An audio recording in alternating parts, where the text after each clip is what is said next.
धीरे धीरे रेमना धीरे सब कुछ होई, माली सींचे सौ गड़ा, ऋतु आए भल होई.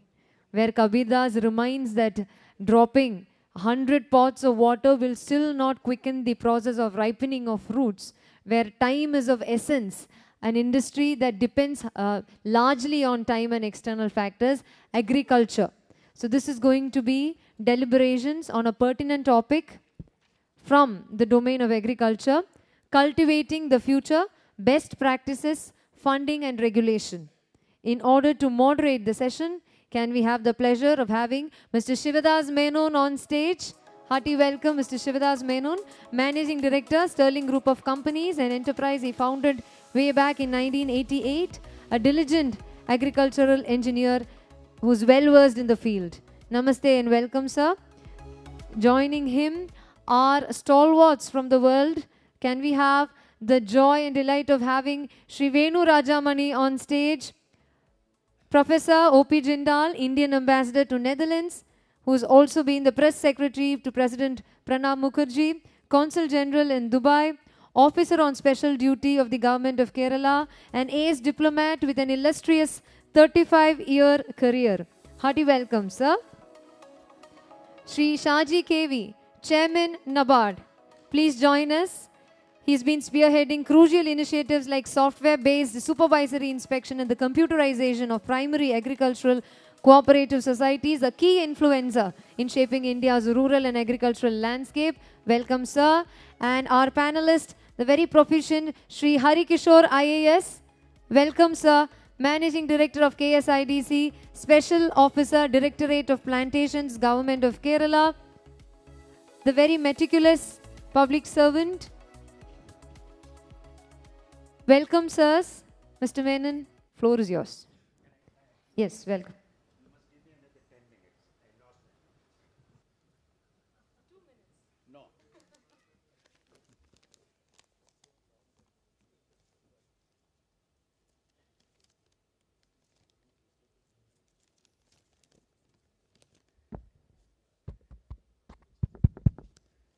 Good morning, friends. I'm so delighted to be here today because we mean, all of us mean, that we should do something in the case of agriculture in the state. And എനിക്ക് ഇവിടെ കുറേ farmer friends ഉണ്ടെന്ന് എനിക്കറിയാം. ഈ ഒരു programme നടത്താൻ തീർച്ചപ്പെടുത്തിയത് നിങ്ങൾക്ക് benefit വേണം, അല്ലാതെ ഇതൊരു വെറുതെ ഷോ മാത്രമല്ല. Let me be very Frank with you. ഒരു മേജർ 3 പ്രോബ്ലംസാണ് നമ്മളിപ്പോൾ ഫേസ് ചെയ്യണത്. 200-300 കോടി വർത്ത് ഓഫ് വെജിറ്റബിൾസ് എല്ലാ മാസവും കേരളം മറ്റുള്ള സ്റ്റേറ്റിൽ നിന്ന് മേടിക്കുന്നുണ്ട്. 200-300 കോടി. It's not a small amount. How to achieve self-sufficiency in vegetable and fruit production in Kerala. This is one of the first challenges. What do you do to develop interest among the youngsters in farming and make them stay in our state? അവരെല്ലാം ഓടിപ്പോവാണ്. Because എന്താ ചെയ്യേണ്ടതെന്ന് അറിയില്ല. So, develop interest. Avarku chorchu land undavum, develop interest. What to do? So, technology has to be given. You should teach them technology. How to help the Gulf return to stay in Kerala and do farming? The answer is homestead farms. Homestead farms in cluster and multiple clusters. This is exactly what we all think that Kerala should have, for which I requested my good friend, Mr. Venu Rajamony, very kind enough to come all the way from Delhi. And the reason why Mr. Venu Rajamony is the former ambassador of Holland. He has seen what exactly the Dutch do for the farming, the small holdings. Can't we not adopt that here? This is what exactly I want Mr. Rajamony to tell us, whether that model would do well for Kerala. And I know that you, though you are not an agriculture person, you have a lot of capacity to understand things and take it forward. Then, of course, funding is important. Paisa illa nammade kayilonnum. Appo enganeyana NABARD chairman nammale help cheya. That is what he is there.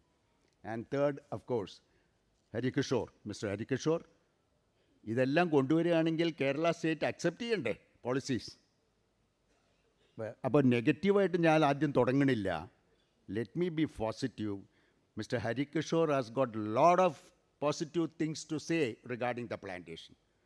But I am not worried about plantation today, because plantations are capable of managing their own show without much of help. But the problem is with the farming community. How we can handhold them, take them forward and help them and see that we are achieving the self-sufficiency in vegetable and fruit production. Thank you. Thank you very much.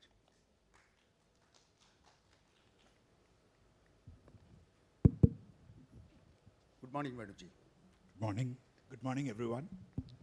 Venuji, now we would like to hear you. How the Dutch do business.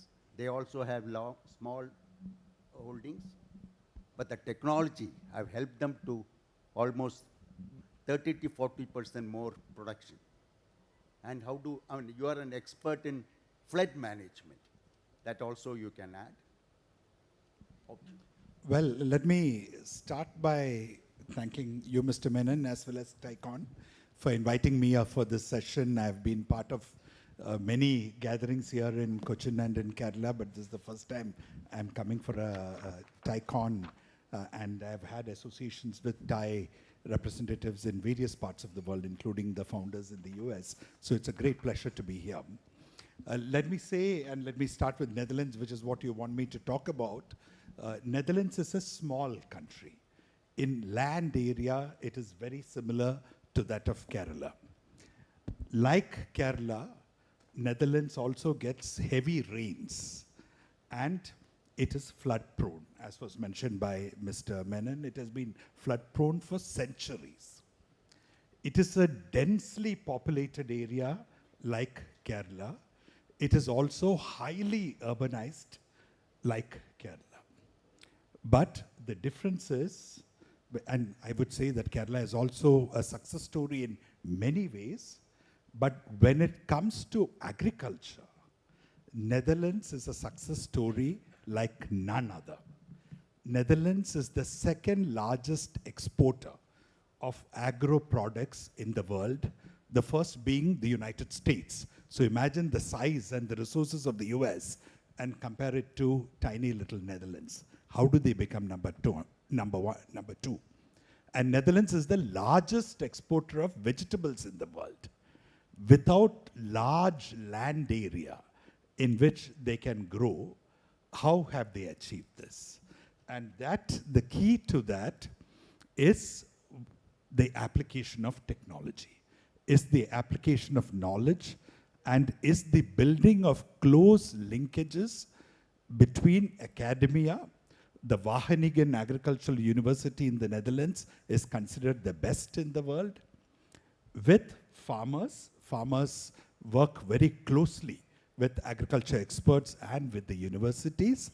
And thirdly, and most important, businessmen. You cannot do this, and of course, favorable government policies are absolutely essential for this success of the Netherlands. The Dutch call this the triple helix model, whereby academics, government, and business / farmers all work together hand in hand to create this miracle. And certainly I heard just now Mr. Menon mentioning that Kerala should become self-sufficient in vegetables and fruits. So the way forward is absolutely to look at what the Dutch have done and see how we can learn from them, how we can recreate those models here.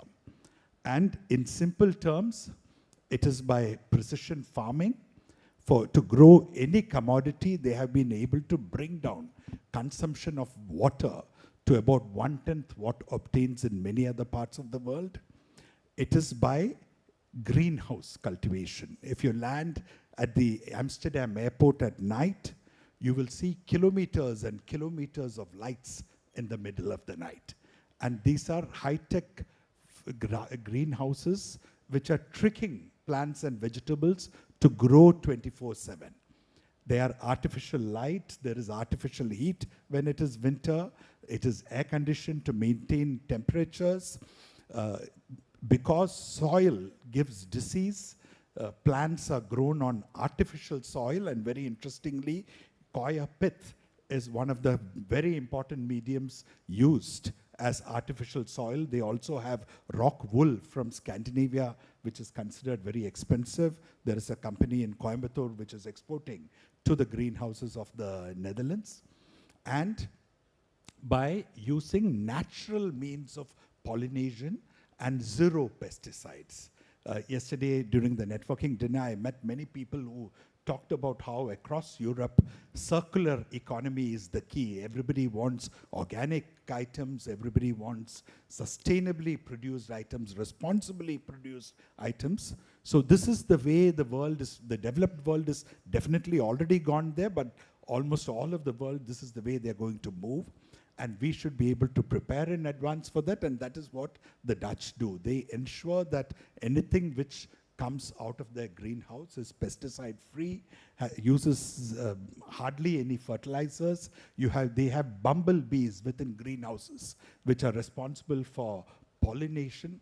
So a series of technological innovations is what has led to the success of the Dutch agriculture story. And the good news is that we now have an Indo-Dutch Center of Excellence in vegetables and flowers in Ambassador, Wayanad. It was set up as a joint collaboration. Before I left the Netherlands as Indian ambassador, we had the Kerala Chief Minister and the Agriculture Minister of the Union government inaugurated. In April of this year, 2023, it was supposed to have started formal operations. Because of COVID, putting up the infrastructure took a long time. And a series of Dutch polyhouses, Indian polyhouses, and a variety of technology demonstration centers have been created there. There is an agreement between the Indian government and the Netherlands government to create up to 22 such centers of excellence across India. But only 4 or 5 have really come up, and the only ones in Maharashtra, there are 2 in Maharashtra, and out of them, 1 in Baramati is considered the biggest success story. And Baramati is a success story because of the active involvement of private sector, of both businessmen in the field of agriculture as well as farmers directly in the management of the center and in the operations of the center. So my appeal here, I do not know how many of you have even heard of this center. What happens often with many good initiatives taken by the government is that they become initiatives.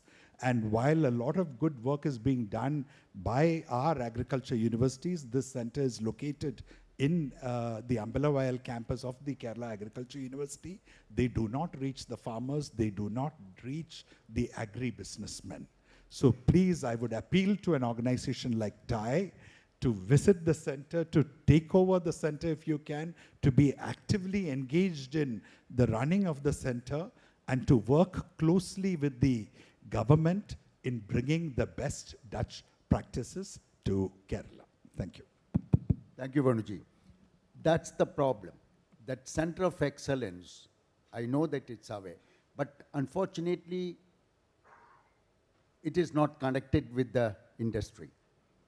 We lack PPP model in the state. Industry is quite capable of handling things, helping the farming community, and the government also should feel that there's another team working with them. We should jointly work. I think that is one of the area I just thought, Mr. Harikishore, and a better leadership in the agriculture department. Agriculture department has got about 7,000 people working, but I feel that positive leadership is lacking there. I'm sorry to say that. I work very closely with the department, So I want to say that, Mr. Krishnan. Yeah, now I would request Mr. Shaji, Malayaliana, is an agriculture person, and he is the chairman of NABARD. We all want money. So how best he can fund us in our projects, what we are trying to do here. And I would also like to know your experience in funding other such projects in other states. Okay, so Thank you, sir. thank you for having me here. It's a while I came to India, Kerala after taking over charge as NABARD chairman. Last time I was here for the Keralium, I addressed the session on cooperatives. And cooperatives in Kerala is, they are more vibrant, but the issues that, I need not dwell deeper into those issues, but then the type of activities they touch is the highest. Venu, Rajamony sir has told about the Dutch model. I also want to start from that. There are a lot of similarities, of course. The rains, of course, Netherlands will have higher rains than Kerala. I think every afternoon in Netherlands will be raining. That's what I heard. And water is not an issue. But in Kerala, it is very dispersed type of rain, concentrated rains in certain months, and it's not happening in many of the months. That is one area, so water management is an issue. The problem in Kerala, of course, everybody knows that the fragmentation is there, the land holdings, the number of land holdings of late is increasing very high. And then, on the contrary, the gross cropped area is coming down. So as a result, the area under cultivation, of course, because of the fragmentation, it is, and then not a lot of land may be lying fallow also. In fact, I understand Shri has taken some measures to cultivate fallow land. Yeah, something like that, they have done it. But the problem here, I will again draw some points from what Venu Rajamony sir has told, that the connect between academia and the industry. Yes. That is not there here. The Agriculture University, of course, they are doing certain things, but problem there also is that they are structured more into the national requirements, whereas Kerala requirements are totally different. They say Kerala model or Kerala type of agriculture or industry or manufacturing, whatever it is a different story at all. The state is service oriented. In India as a whole, if you see, 20% of the gross income is coming from agriculture, whereas in Kerala it is in say 10 or say maybe 8%, less than 10. And in Kerala, the agriculturists look more to EXIM policy rather than the agriculture policy, because it is predominated by the plantation crops, spices and all. So the agriculture policy per se may not touch, because maybe in Alleppey and Palakkad we have the cereal crops. Otherwise, much of the areas are not under cereal crops. But then the high value crops, cash crops are the important activities in Kerala agriculture. So having said all these things, if you see the total finance given, per capita finance given in Kerala is the highest.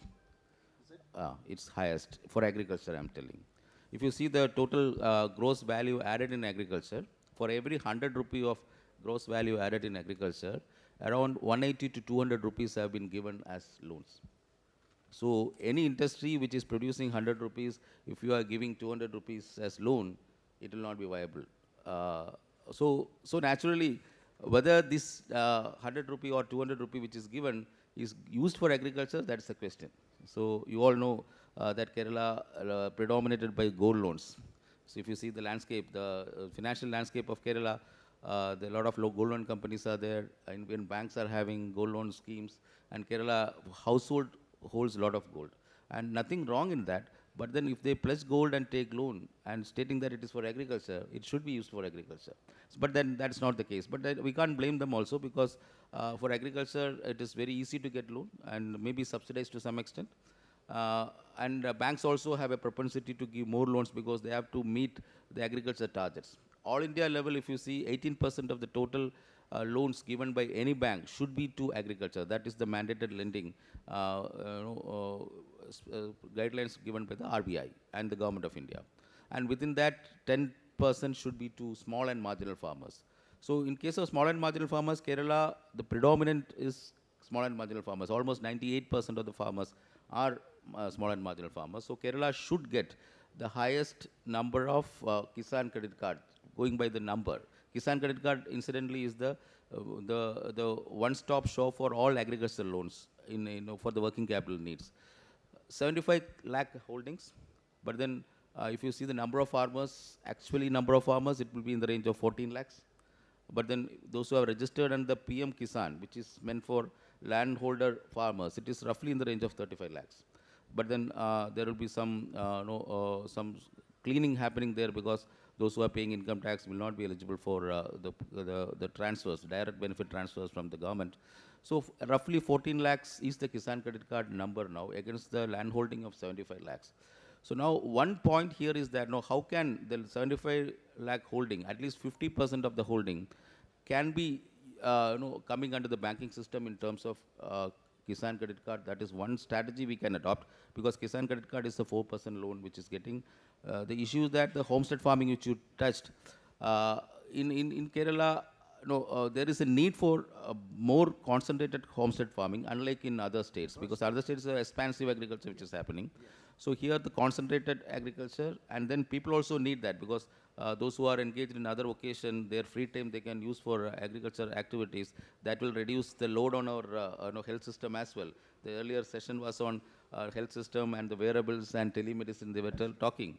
So all these technologies can be imported to agriculture as well, the wearables, the advisors and such other things. So now my point is that the agriculture universities here should have a differential approach towards agriculture. They should not look at whatever guidelines issued by the other states in terms of, maybe ICR will be giving a lot of guidelines on cereal crops, massive monocropping, whereas in India, in Kerala, it is multiple cropping. Even allied activities are also being there. So one strategy will be that though a group of homesteads coming together, we can take a cue out of the film, the How Old Are You?, where the rooftop vegetable cultivation was there. In fact, in many of the cities it is happening. How we can aggregate that? Now what is happening is that the surplus produces in any household is giving distributed freely.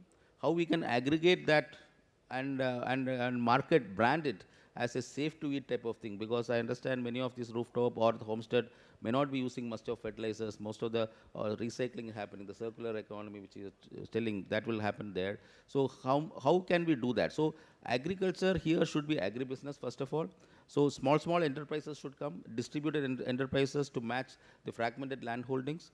And then there should be better tie-up between academia and agribusiness, and mediated by the people who are engaged here. So that is one thing. But then here, NABARD-like organization can play a larger role. He was telling about center of excellence. If it is not being utilized to the full extent, we can also have a look at that, how we can make it more active, make it more reachable to the people, and we'll look at the intention of setting up that, whether NABARD can come in to have some grant support or even some capital support for those centers. Those things we can look at. And also we can see any technology related to agriculture, if it is there, NABARD can have an incubation center here. In many of the states, we are having incubation centers for agri startups and rural startups. So unfortunately in Kerala, we are not having. We are of course talking to Kerala Agriculture University to have one. Many of the IITs, we have tie-up for agribusiness incubation centers. In agriculture universities in Tamil Nadu, we have at least 2 agribusiness incubation centers. In Andhra, we have 3. So similar to that, in Kerala also, we can look at one to support the new generation agriculture which is coming in. So, so here, I'll end by saying that we need to have a differential approach. It is not a one-size-fits-all approach across India. What is happening should be transported here. It should be led by small enterprises, enterprises at the near household gates. Earlier we used to say that farm gate. Here farm gates are less. Each house is a farm. So farm gate agribusiness center we need to have, and then a farmer producer organization which is there, we can look at an agri enterprise producer organization type of thing, mutually benefiting one another, because each enterprise can look at something special for them, and then as a whole they can have a holistic view of processing and making it making it marketable. And then here one more point I'll tell and stop. Here the microgreens, you may be knowing that because now world over we are looking at a healthy. Huge business. So microgreen business, I don't know whether people have taken up or not. It is easy to do, and then the vertical farming. These two things, a lot of capital intensive, but then the payback period is very less. So and then if you tie up with some hotels, they need a lot of microgreens because now a lot of tourists are coming in. So we have to now go for exotic type of vegetables and microgreens, which is possible in the controlled atmosphere type of thing. And then and I know many of the entrepreneurs who have left IT and come to these type of businesses, aggregation and selling. So we should encourage such sort of thing rather than focusing on paddy or paddy is the main crop, but then the cost of production of paddy is very high. So whether we can educate those farmers who are still into paddy cultivation to diversify into such of these activities, maybe in Palakkad and Alleppey we can think about that. So these are the differential activities which you need to do, for which I can pledge support of NABARD for these activities. Thank you. Shaji ji, thank you very much. I'll take it forward. Now, what you rightly said is that there is a gap between the university, industry, farmer, and the government. That has to be bridged. Yes. Things are better. There's no doubt. I'm not.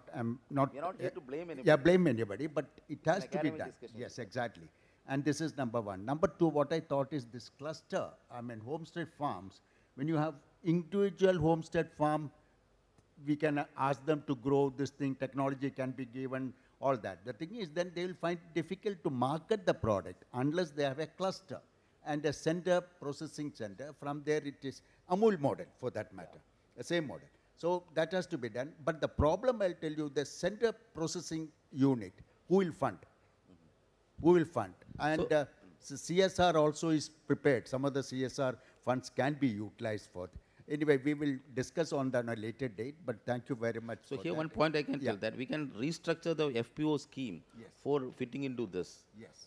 So FPO scheme is, that is Farm Producer Organization scheme, is meant for all India level implementation, but we can tweak that scheme to suit the Kerala requirements, which is very much possible. And But lot I of think I will give, then we will come back. And Harikishore ji. Yeah, financing I want to do. Harikishore ji, I know that you're going to give us a lot of good policy matters of the government, but the plantations, that I don't want to share, but something later, how we can support the farming community, talking about those who are having, 25 cents, 50 cents, 1 acre, how to help them jointly, and all that. Thank you. Thank you, sir. By listening to three of you, I jotted out something. So basically, my logic will be, it's all about strategy. What strategy we will take? Say, for example, as Director Industries and Commerce, there were a lot of problems. Some of the industrialists are sitting here. A lot of problems suggested by industry. One was, there are some 140 industrial park in Kerala, which is having some issue. There is no exit policy, there is no policy, and we solved it last week. It took us 1 year. In government, sometimes for some policy, it takes some delay. Next problem of Kerala was there is no land for starting a new industry. So for that problem, we thought, what is the solution? We said, let us come up with private industrial park. We floated a policy that if somebody is coming forward, putting 10 acres, we will give 3 crore for land development, and let that particular private industrial park do whatever they want. They can start their own industry, they can sell it to different people, or they can use one part for their industry, remaining for allotment. And it is doing so well.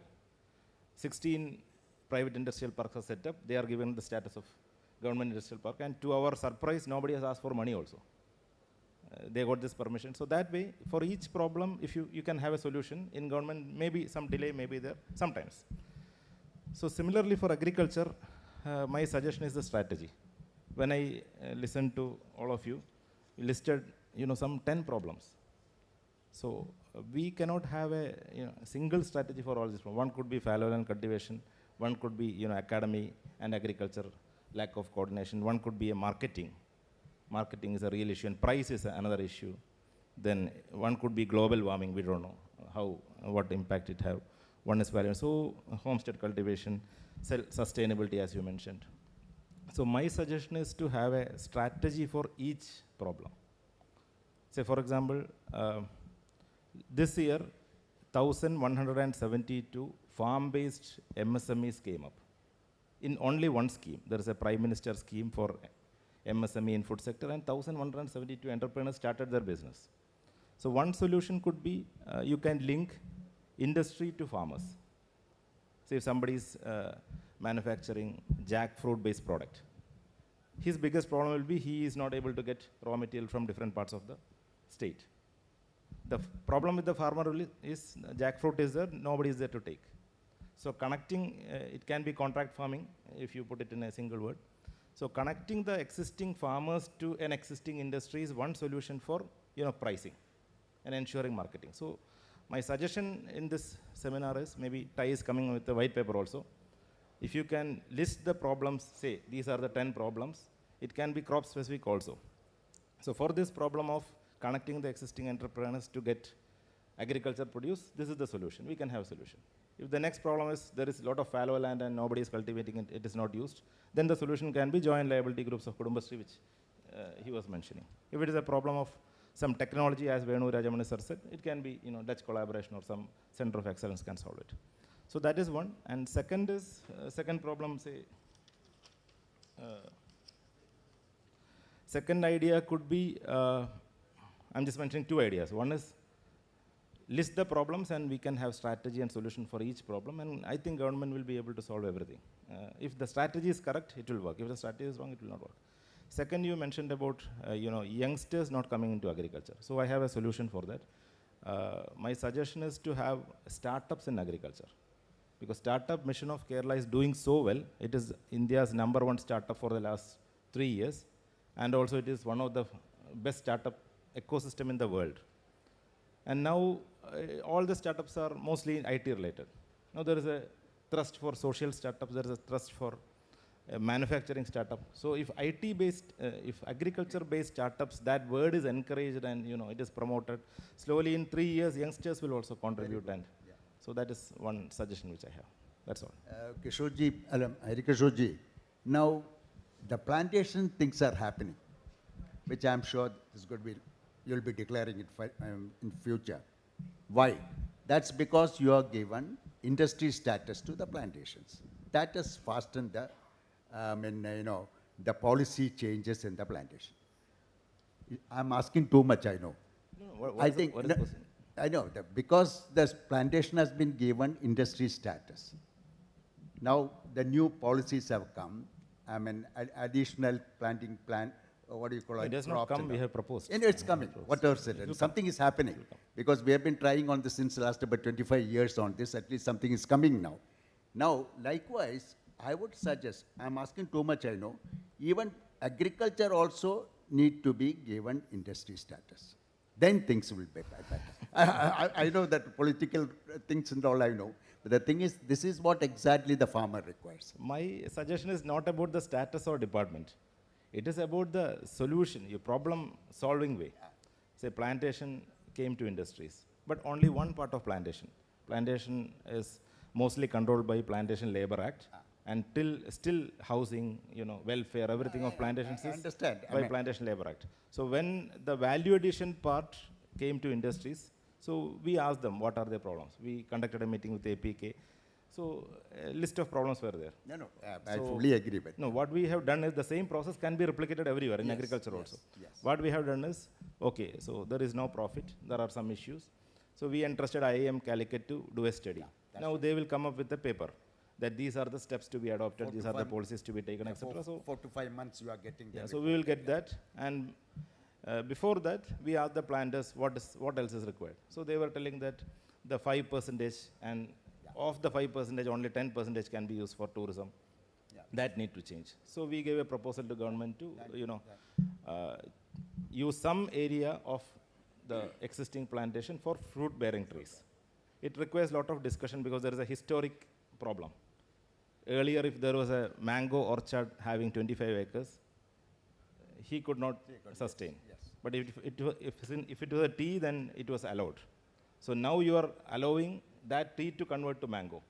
So then there will be somebody will ask questions. So it was an injustice for us really some years good. ago. So there are some discussions will have to happen, but it will come. So basically, it is a problem-solving approach which any government department will have to take. Thank you, thank you.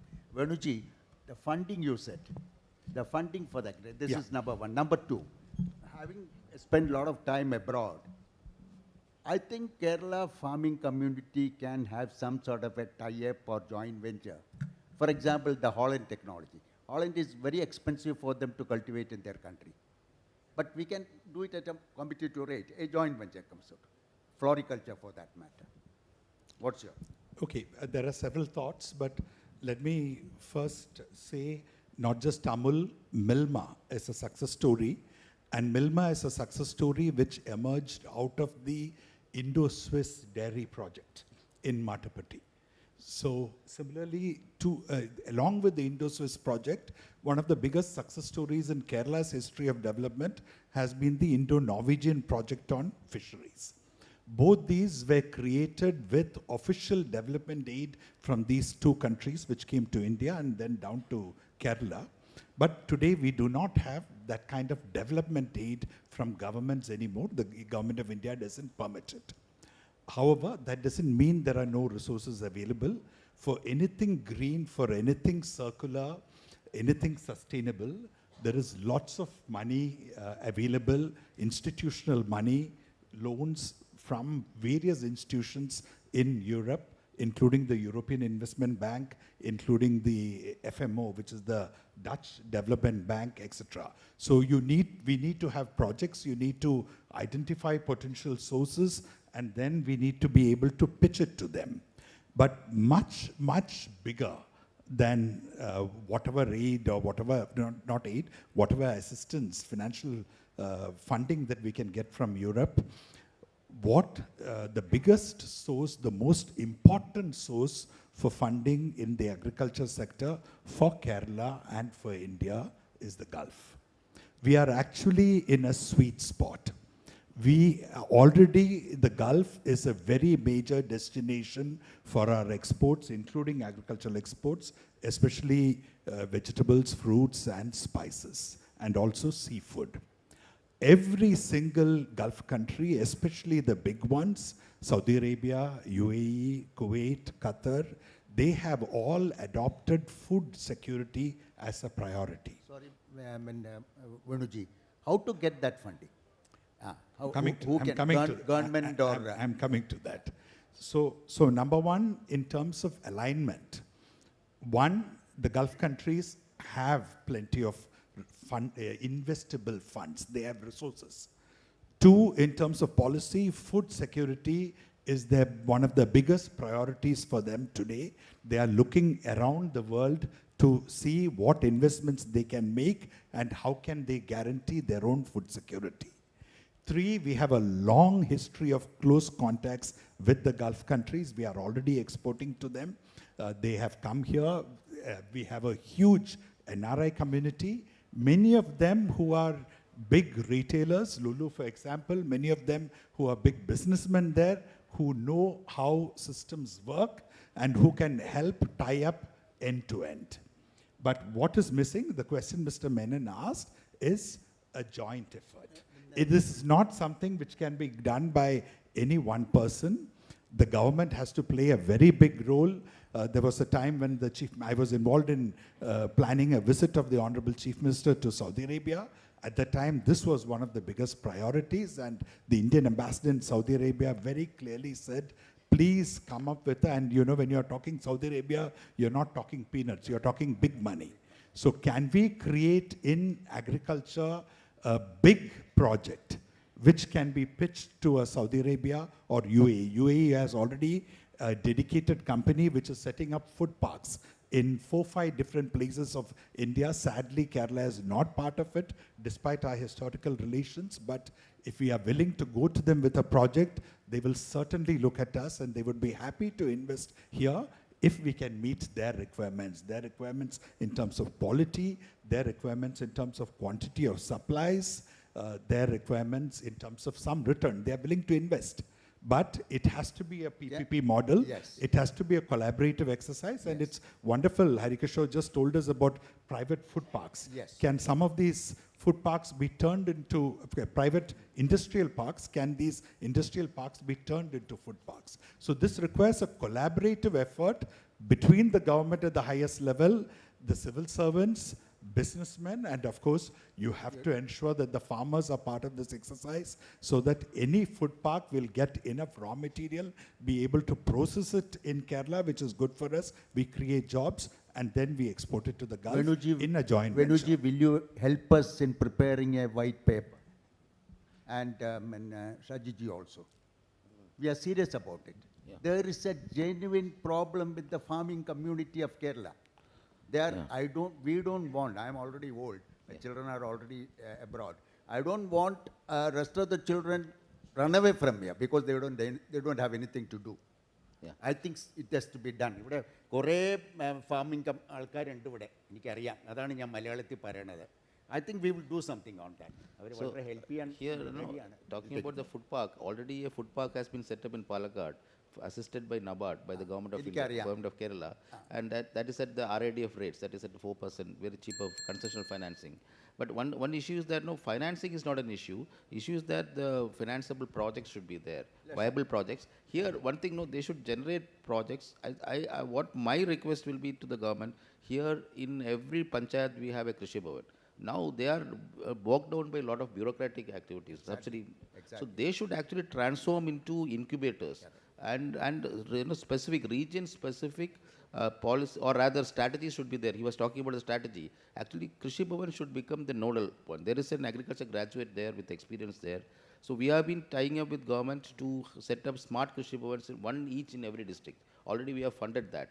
So 14 districts, 14 Krishi Bhavans will be transformed into smart Krishi Bhavans, vending advisory services, generating ideas, and then if at all a startup is getting incubated there, we have enough funds for that. We have a blended capital fund to support early stage startups. Will you be able to help, fund this farming community through TIE or CI? Is it possible? Yeah, so what here happens now? I'm not finding fault with the government, but there is always a delay getting it through Yes, the yes. government. Normally we work with government and also financing institutions. Yes. Now internally NABARD is now re-strategizing. We will be looking at PPP projects and also with such good enterprises are coming, such good anchor agencies are there, we will be open to finance. Our agriculture department, brilliant people are there, officers are there, underutilized. Because, they have more of, meetings and writing reports only. They have very low chances of meeting the farming community to understand what is there. We require a focused department. This department needs to be changed. That a lot of innovation should happen in the department. I think, thank you very much, Venuji. Can I just make one last point? I would be more than happy to help and contribute to any such exercise. But I would also like to request, I do not know if NABARD can help you appoint a top-class consultant. For a project of this ambition, you need to hire the best person. Yes. Again, you may not find them in India, you may not find them in Gulf. Go to a country like Netherlands, go to a Singapore, anybody who has really knowledge about creating a world-class project which can be pitched to Saudi Arabia or UAE. I'll take that. We have a consultancy arm. That consultancy arm can do it for free. Very good. Their experience Very there. good. So we will associate with Thank you very much. Very fruitful meeting. Thank you very much, Venuji, coming all the way from Delhi. And Shaji ji, now he has to rush to Goa. Look after us also, being a Keralite. Please come and spend some time with us. Shaji ji, you have to now immediately rush, I think. Thank you very much. Amen.